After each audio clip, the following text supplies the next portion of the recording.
Hi guys! Another day, another adventure na naman. At ito na nga po ang episode 33 ng Singapore Tour.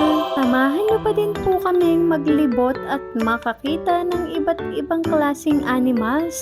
At umpisahan na nga po natin sa mga penguins. At kasama po natin mag-a-unlock si Dino dito sa Singapore. May nakita din po kaming nagcha-charge na paniki.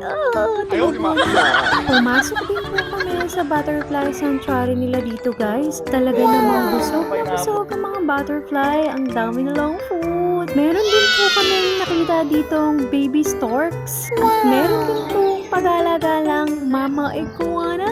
Nakakatawa doon. Iba't ibang klase ng kalapati. Meron din pong nag-hi sa amin na white-faced saki monkey. At paglingon po namin sa kabila, meron naman pong ring-tailed lemur na nakatambay na magtutrupa. At may humabol pa nga pong monitor lizard. Nakakatakot. Ops, for next video guys, see you po sa susunod na kabanata mga bata. Bye-bye!